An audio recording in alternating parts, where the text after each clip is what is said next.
Elias Boone had only meant to buy some salt and a bit of flour. But then he saw the crowd gathered in front of the town square. The sound of chains clashing together echoed like the cries of souls being crushed. 2 women were bound to a wooden platform, their wrists red and raw from being tied up for too long. A tall, gaunt trafficker stood nearby with a whip in hand, grinning like he had just caught himself a fine prize. Clara tall, broad-shouldered, with eyes sharp as knives. Leah petite, trembling, eyes that still knew how to cry but had no more tears left to give. The trafficker slammed his whip against the platform and called out like he was selling cattle. 2 rare finds, strong and obedient. Highest bidder takes them home. The townspeople stared but did not dare to intervene. Some turned away, hoping to ease their guilt. Others chuckled, thinking this was just how things went in a place like this. Elias stood frozen for a long moment. Then Leah looked up, and in that moment, Elias saw the eyes of his daughter from 8 years ago, the same desperate gaze clinging to life as flames devoured their home. He exhaled, his breath shaking. "How much? Both?" the trafficker scoffed. "You sure you can afford that?" Elias placed on the table every coin he had saved over the years. "Unlock them." The crowd went silent. No one had expected the old widower to do what the whole town had been avoiding. The trafficker had no time to react before Elias stepped onto the platform and drew a small knife from his belt. The blade was old, the silver edge worn, but still sharp enough. He gently slipped the tip of the knife into the chain link. A faint click echoed the smallest of sounds, yet enough to make the 2 women gasp, as if they had just reclaimed a piece of their soul. Clara looked at Elias with a wary, distrustful gaze, like a wolf cornered with nowhere left to run. Leah took half a step back, afraid he would hit, slap, or order her around like every other man ever had. But Elias only spoke, his voice rough and slow. "Let's go. Winter is about to close the roads." No one understood why an old man would buy 2 women and not bother to keep them as property. But Elias offered no explanation. He simply led them out of the town, helped them onto the saddle, and quietly left Dust Willow under the curious, judgmental, and mocking stares of the townsfolk. The road back to the farm was long, swept with wind and pale dust. The first snow of the season fell like soft ashes. Leah huddled behind him, her hands gripping the saddle, too afraid to lean on anyone. Clara rode the spare horse, keeping her distance, her eyes scanning every bush and tree along the road like someone who had lived far too long surrounded by traps. By the time they reached the small farmhouse nestled between 2 hills, night had fallen. No smoke rose from the chimney, a clear sign that the house had been without warmth or life for some time. Elias dismounted, pausing briefly to ease the ache in his back, a pain that had never left him since his army days. Then he opened the door, lit an oil lamp, and got the fireplace going again. "This is your room." He opened a small wooden door. There was no lock. "There are blankets in the wardrobe. Warm water is in the kitchen.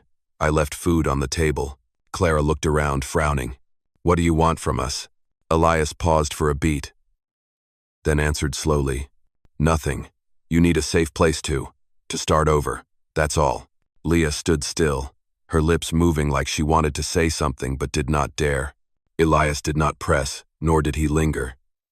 He stepped toward the door and said softly, almost to himself, "This door is not locked. If you want to leave, then leave. If you want to stay, then stay." He went to his room and closed the door quietly behind him. Clara narrowed her eyes, unable to believe that any man would give 2 women freedom under his own roof. Leah sat on the edge of the bed, her hands trembling so much the blanket slipped from her lap to the wooden floor. "Clara, he seems kind." Clara folded her arms. "No one is kind without a reason. Let's wait and see." But when they had their first meal in that warm kitchen, no one came to interrupt. Elias had long gone to bed in the room next door, leaving the oil lamp lit so they could use it as they pleased. For the first time in years after being sold, beaten, and treated like objects, the 2 women fell asleep, without fearing the sound of a lock turning in the middle of the night. Snow blanketed the entire valley overnight. The roof of the stable sagged under the weight, and the breath of the old cows rose like wisps of smoke. Clara was the first to wake up. The survival instincts of someone who had once needed to be stronger than every man in a trafficker's camp kept her alert at all times. She put on the rough wool sweater Leah had just mended, tied her hair back, and stepped into the yard, picking up the large axe Elias had left by the door. The wind bit at her skin, but Clara did not flinch. Thud, thud, thud. Dry logs split cleanly beneath her hands, steady and powerful. Each swing of the axe cut away a little more of her dark past. In the kitchen, Leah quietly rekindled the fire. The smell of potato soup and dried meat began to drift through the air. She did not speak much, but her small, scarred hands had a way of turning the cold kitchen into a space where one could breathe again. She opened the window, glanced out at Clara chopping wood in the snow, then looked over at Elias hauling water from the well. His hands trembled from the cold wind, but he moved with patience. He was used to living alone, used to the silence. But this morning, just as he set the water bucket down on the porch steps, he heard light footsteps coming up behind him. Leah held out a knitted scarf, her voice soft and careful. "You should wrap this around. The wind might hurt your neck." Her voice was gentle, but laced with fear, like even a frown from him might send her retreating. Elias simply smiled, the wrinkles around his eyes deepening. Thank you, Leah." And for the first time, she gave a real smile. That afternoon, as Elias worked to fix the north fence where the snow had collapsed a beam, Clara walked over. Without a word, she lifted the heavy wooden plank he had been trying to drag, hoisting it like it weighed nothing more than a bundle of hay. Elias stood frozen. "Let me," Clara said, her voice rough but steady. Elias let out a small chuckle. "You're stronger than I thought." Clara paused for a moment. In the places she had lived before, her strength only ever made men angry, violent, or twisted it into some sick amusement. But this old man, he said it like a teammate would. As they lifted the board together and set it into the fence post, Clara's face came close to his. Her warm breath hung in the cold air. Elias turned to thank her, and suddenly, Clara kissed his cheek. Quick, clear, no hesitation. Elias sprang upright, flustered and unsure of what to do with his hands. Why did you? Clara turned her face away, hiding the awkwardness beneath her tough exterior. I just wanted to thank you for giving us a home, that's all. As night fell, the three of them sat beside the fireplace. Clara silently sharpened a knife. Leah mended Elias's coat. He simply sat there, listening to the wind outside, and felt a strange warmth in his chest.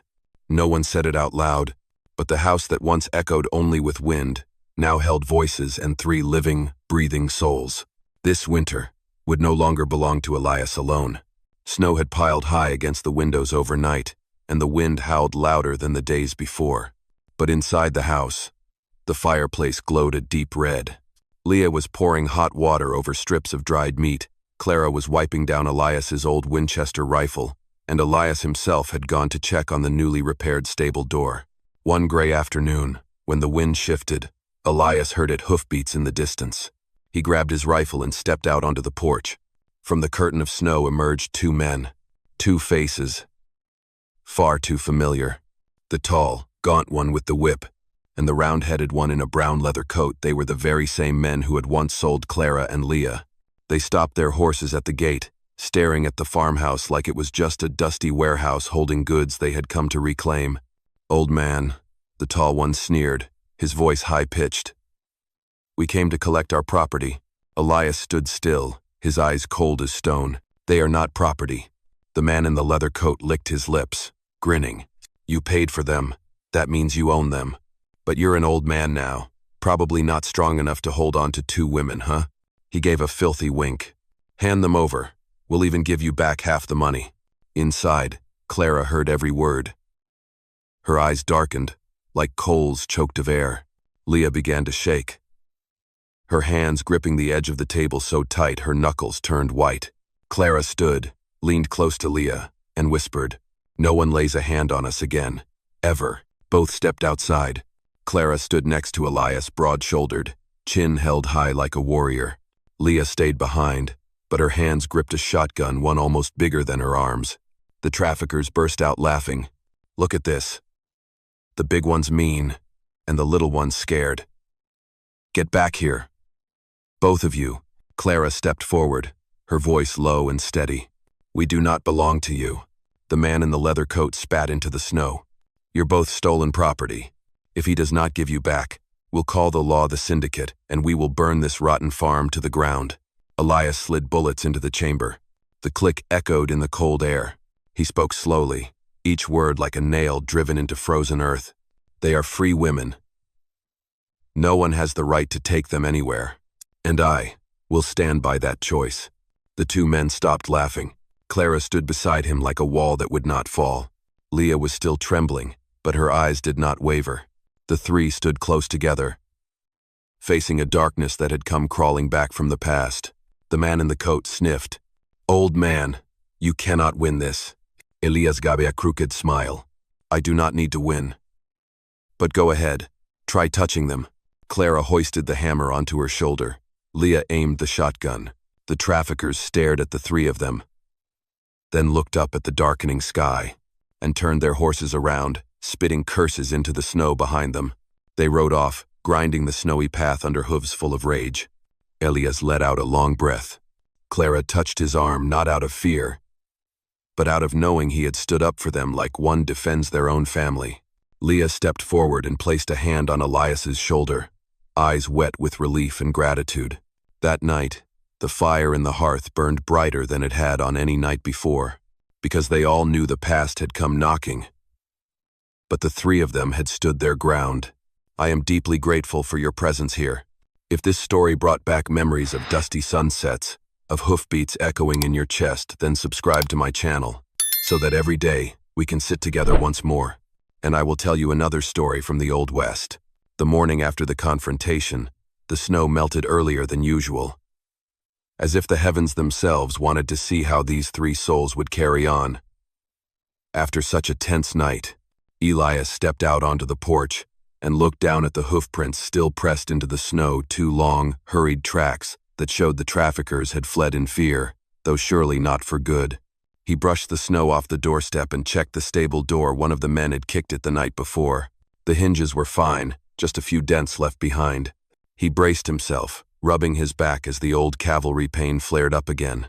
From inside the house, Clara came out, wearing a thick cloak. Her hair was still messy, her face carrying the faint fatigue of someone who had stayed up through the night, keeping watch. "Are you all right?" Clara asked, her voice low but sincere. Elias gave a faint smile. "I am old, but I am still standing." Clara tilted her head slightly, watching his every move like she was checking a wounded comrade. Then she placed her hand on the stable door. "Let me fix this." "I can." "Elias," she cut in. "Let me do something. I want to help." It was the first time Clara had said his name naturally, without fear, without walls, like speaking to someone she trusted. In the kitchen, Leah was cooking oatmeal. The firelight reflected off her pink cheeks, giving her a strange kind of warmth. When Elias walked in, she looked up and smiled gently. Elias, are you sore anywhere? You were out in the cold too long last night." The way she said his name made Elias pause for a moment. He was used to being called Old Man, Boone, or the Old Soldier, but it had been years since anyone had spoken his name in a voice that soft. Leah set the bowl of porridge on the table. "Eat. You need your strength." Clara stepped in right after, snow on her shoulders, and took a seat. The three of them ate together for the first time. No one looked down, and no one kept their distance like they had in the early days. Elias set his spoon down and looked at the two women.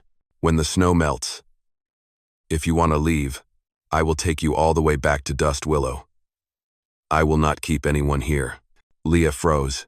Clara stared at him for a long moment. Her eyes were not angry, just surprised, and maybe a little sad. Leah placed her hand on the table, her voice quiet but firm. "You do not understand. Elias, we do not want to leave."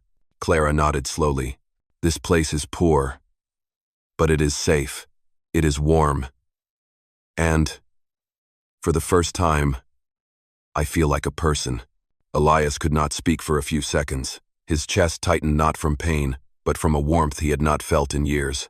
That afternoon, they cleared the snow from the yard together. Leah swept the porch with a broom far too short for her small frame. Clara shoveled the snow barehanded, unfazed by the cold. Elias stacked firewood in the shed.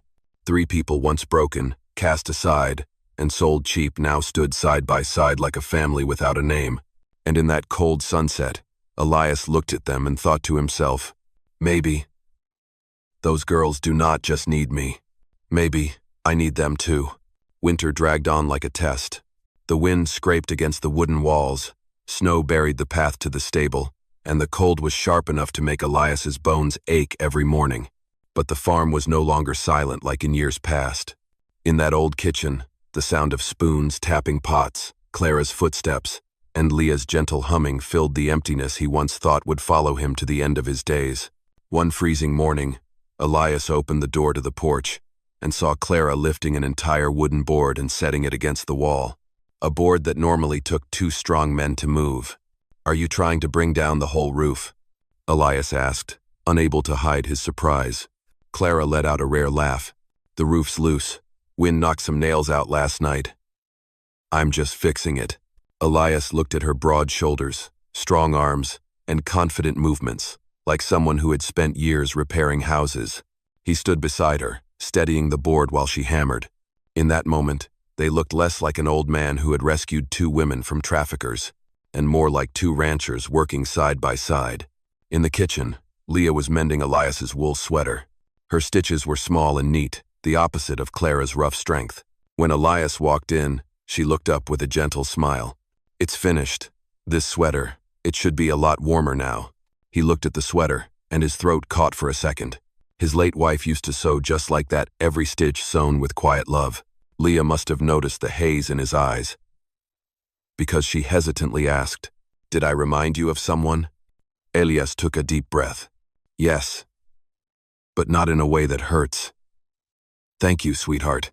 Leah blushed and turned away shyly. By midday, they shared a hot soup for lunch.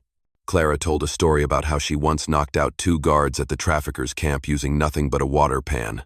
Leah giggled so hard she had to cover her mouth. Elias laughed too, the first real laugh in 8 years. That afternoon, they cleared snow from the porch. Leah was shivering but held onto the shovel anyway. Clara whistled while she worked, teasing, "Careful, Leah. That shovel might weigh more than you do." Leah pouted and tossed a handful of snow at Clara. Clara pretended she had been shot, staggered, then dropped to the ground like she had been taken out. Leah burst into laughter. Elias laughed with her. By nightfall, they sat around the fireplace. Clara lay stretched out on the floor like a giant cat, her hand resting on a wooden sword Elias had whittled for her to practice with. Leah sat sewing a patch on her own coat, firelight glinting off her hair. Elias looked at the 2 young women and realized the house was no longer cold. No one asked, "What are we to each other?" No one demanded anyone to belong to anyone. But every gesture, every glance, every laugh, quietly spoke the truth. The 3 of them had begun to step into something life calls a family. Even if none of them dared say the word out loud. The snow melted slowly, and day by day the ground began to soften, revealing patches of black mud and the scent of early spring grass. Elias opened the stable door and led the old horse out to bask in the pale sunlight.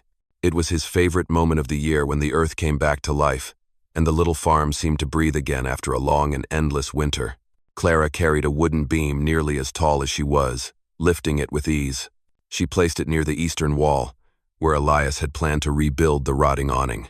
She said nothing at first, just set it down, then turned and asked, "Elias, you were thinking of making the awning bigger, right?" "Yes, so the kitchen won't leak during the rainy season." Clara nodded, her eyes calm but carrying a quiet warmth that was hard to describe. She needed no further instructions. She moved like someone who belonged to the home. In the garden, Leah knelt in the dirt, her small hands covered in mud. She let out a soft cheer at the sight of the first green sprouts, onions, radishes, and a few wild mint stems. The breeze tangled her hair as she turned and called out, "Elias, come look at this." He walked over and leaned in to see the trembling little leaves pushing through the soil. Leah wiped her hands on her apron and gently took hold of his wrist. "This spot, it's going to be beautiful in summer."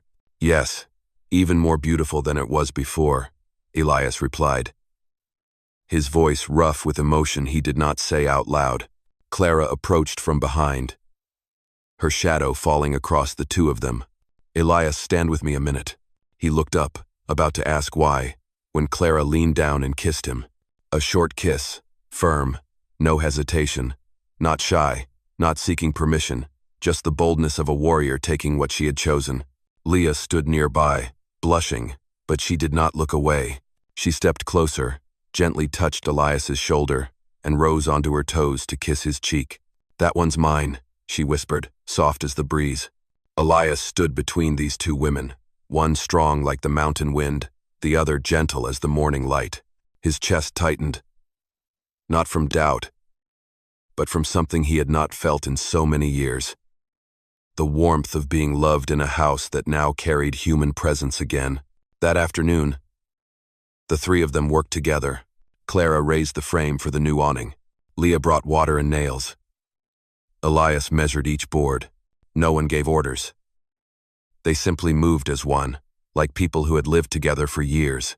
As the sun dipped low, they stood back to look at the new awning, unfinished but solid. Clara folded her arms. "This house, it is ours." Leah nodded firmly, her eyes sparkling. Elias looked at them both, his chest tightening once more. If you ever want to leave, when spring is fully here." Clara cut him off, firm and clear.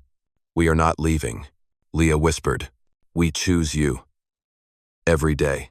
No wedding ceremony, but in that moment, the three of them stood close, in the middle of a muddy yard, and a family had formed through their own free choice. That spring came late, but it came beautifully. Gentle rain washed away the muddy remains of melting snow, leaving behind soft brown earth like fresh skin on the valley. On the hill, Elias Boone's old farm began to change, not with glamour, but with the hands of three people rebuilding, one board, one row of soil at a time. In the morning, Elias brewed coffee out on the porch. The steam rose and mingled with the scent of new pine wood, something he had not smelled since the day he lost both wife and child. But today, as he looked out at the small vegetable garden Leah had planted, and at Clara climbing the roof to tie down a new beam, he felt a strange warmth in his chest. Clara leapt down from the roof, stood tall, and breathed in the spring air. Her shoulders were broad, her hands strong, and her shadow stretched long across the ground like a true pillar of the home. "It's done." She said it with pride in her voice. Leah came running from the garden, her small feet covered in mud, holding a bunch of freshly cut mint in her arms. "Elias, look what I grew." She held the green bundle up to him like it was a treasure. Elias laughed a full, clear, gentle laugh. "Well done, Leah." Clara stood beside them, arms folded, eyes slightly narrowed, not out of jealousy, but with the quiet expression of someone who had finally found a home she never wanted to leave again. That afternoon, the three of them worked together on the south fence. Clara lifted the posts, Leah tied the wires, Elias hammered and steadied the frame. The work was slow, but their rhythm was smooth, like an old familiar song.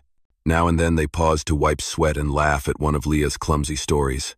As the sun painted the western sky with red and gold, Leah gently tugged on Elias's sleeve. Elias, are we?" She did not know how to finish the question.